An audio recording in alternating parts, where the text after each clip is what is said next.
excarcelación a Matías Piattoni. Vamos a conversar con la doctora que inicialmente tomó la causa y que obviamente había calificado a esta situación como dolo eventual. Así que vamos a conversar con ella para conocer algunas precisiones. ¿Cómo le va, doctora? Buen día, le agradezco mucho haber accedido a esta charla. Soy Martín Varela, ¿cómo anda? ¿Qué tal, Martín? ¿Cómo estás? Bien, ¿y vos? Pero gracias por la gentileza. Doctora, ¿ya se hizo de la decisión de la Cámara de Apelaciones, del fallo? Sí, así es. En el día de la fecha ya contamos con el expediente en el juzgado, así que ya tenemos las dos decisiones que emitió ayer la Cámara de Apelaciones.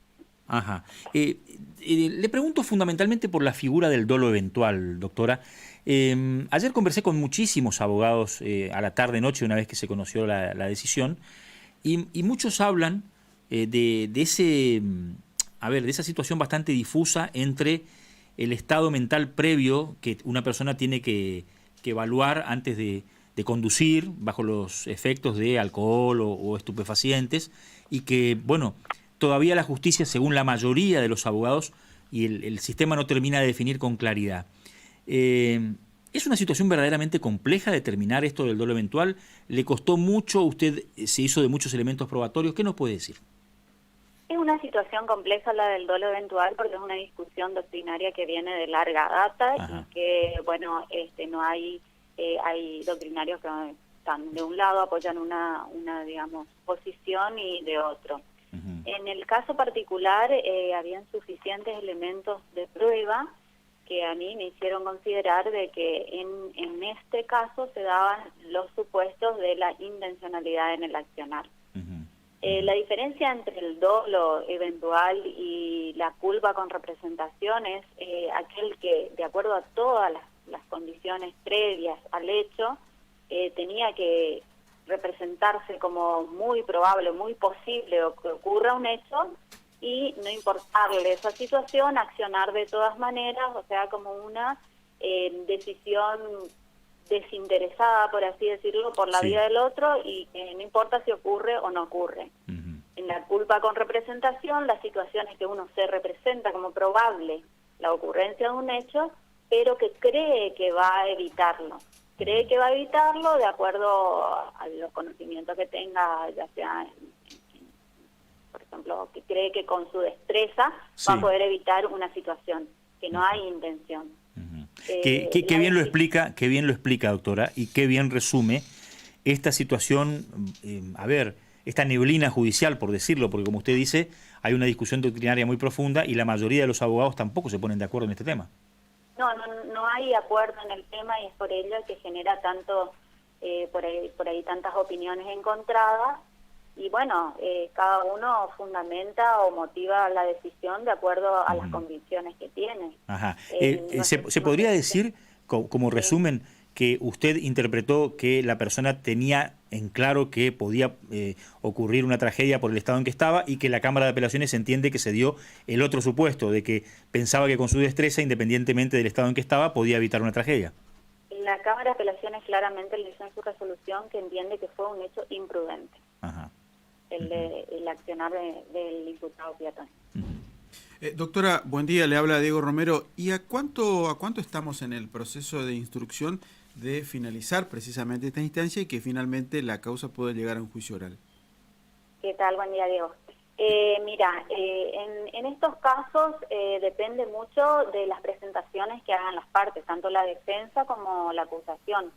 Si no hubiera mayores presentaciones que, digamos, tiene la posibilidad de realizarlas, en un par de meses podría estar en condiciones de hacerse un juicio oral y público. Uh-huh. Porque el paso siguiente es mandar en vista del expediente al Ministerio Público Fiscal para que requiera la elevación a juicio de la causa, y si la defensa en su caso no se opusiera a esta elevación, ya directamente el expediente está en condiciones de ir al tribunal oral y realizarse un debate. Ajá. Ahora, nuestro sistema todavía prevé algunos pasos que pueden, o planteos que pueden realizar las partes, que podrían hacer demorar más esta llegada de la causa a un juicio oral.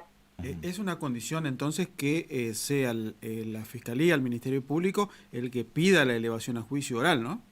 Así es un instrumento que que define la llegada o no a juicio de una causa judicial.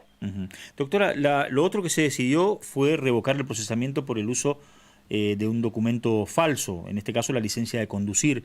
¿Eso tiene más que ver con una interpretación de la Cámara de algún tecnicismo o de, bueno, analizar concretamente el hecho de que la persona tenía una licencia de conducir falsa? Claro, es un tecnicismo en el sentido de que la Cámara interpreta de que la tenencia en sí de este instrumento, que efectivamente era falso porque hay peritos que así lo determinaron, sí. El tipo penal requiere el uso o interpreta la Cámara la exhibición a una autoridad que lo requiera.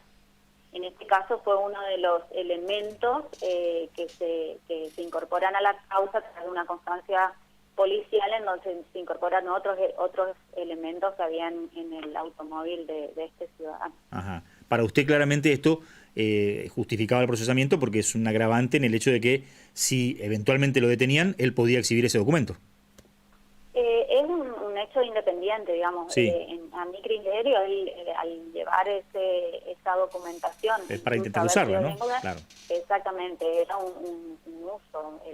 Esta persona no tenía otorgado una licencia de conducir válida por las autoridades competentes. Ajá. La última, doctora.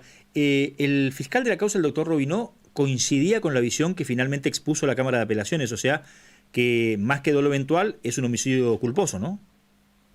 El fiscal había solicitado la imputación por ese delito, así es. Ajá. Y usted tenía un criterio diferente y terminó procesándolo por el dolo eventual. Yo, con un criterio diferente, me incliné por la imputación introducida por la parte querellante, que era la del domicilio simple, así es. Doctora, como siempre, muy gentil, le agradezco mucho. Bueno, hasta luego, gracias. Suerte, gracias. La doctora Josefina González Cabañas, titular del Juzgado de Instrucción número 3. En consecuencia, si el Ministerio Fiscal acompaña, o sea, mejor dicho, solicita la elevación a juicio oral, claro, y la defensa no interpone algunos recursos, ¿cuándo podría estar esto? Y él dijo la doctora que en los próximos meses ya podría ser elevado a juicio oral. O sea, que podría ser en el 2021. La elevación a juicio. La elevación a juicio. Después viene el proceso. Claro, la realización del juicio oral, eso ya depende del tribunal que lo toma y, bueno, adopta las medidas de acuerdo a, bueno, la pandemia. Ajá. Y los otros juicios que seguramente tienen en curso, ¿no? Tal cual. Martín Galera, ¿con más del deporte? Sí, porque esta tarde juega Boca Unidos ante Sportivo Belgrano de San Francisco Córdoba, 3 de la tarde. Ayer se conoció una noticia negativa para Boca Unidos porque Antonio Medina, el jugador destacado que tiene Boca, sufrió la rotura del ligamento